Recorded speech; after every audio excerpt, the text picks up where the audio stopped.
আজকে রামকৃষ্ণ মঠ বিবেকনগরের উদ্যোগে আমাদের এখানে বস্ত্র বিতরণ, সেখানে আমরা জীবপ্রেমে শিব সেবার মাধ্যমে আমরা বস্ত্র বিতরণ করছি।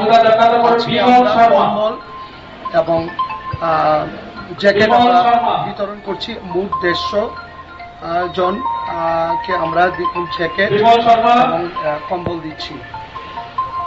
এটা মানে কত সনে এই বিশ্রামলী রামকৃষ্ণ আশ্রম? 1990-তে আমরা এই আশ্রমটি প্রতিষ্ঠা হয়েছে। আমরা কাজ করে থাকি। বন্যার সময় আমরা দুস্থদের মধ্যে বস্ত্র বিতরণ এবং খাদ্য সামগ্রী বিতরণ করেছি এবং প্রতি বছরই আমরা বিভিন্ন অনুষ্ঠানে আমরা বস্ত্র বিতরণ করে থাকি এবং আমরা সবসময় চেষ্টা করি সেবামূলক কাজের মাধ্যমে রামকৃষ্ণ মিশনের আদর্শকে তুলে ধরতে।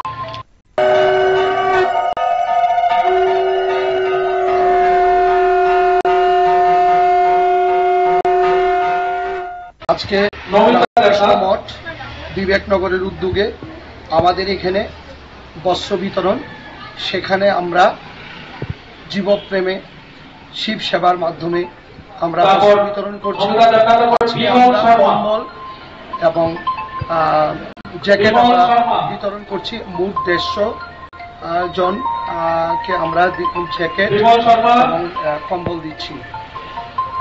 এটা মানে কত সনে এই বিশ্রামলী রামকৃষ্ণ আশ্রম? 1990-তে আমরা এই আশ্রমটি প্রতিষ্ঠা হয়েছে। আমরা কাজ করে থাকি। বন্যার সময় আমরা দুস্থদের মধ্যে বস্ত্র বিতরণ এবং খাদ্য সামগ্রী বিতরণ করেছি এবং প্রতি বছরই আমরা বিভিন্ন অনুষ্ঠানে আমরা বস্ত্র বিতরণ করে থাকি এবং আমরা সবসময় চেষ্টা করি সেবামূলক কাজের মাধ্যমে রামকৃষ্ণ মিশনের আদর্শকে তুলে ধরতে।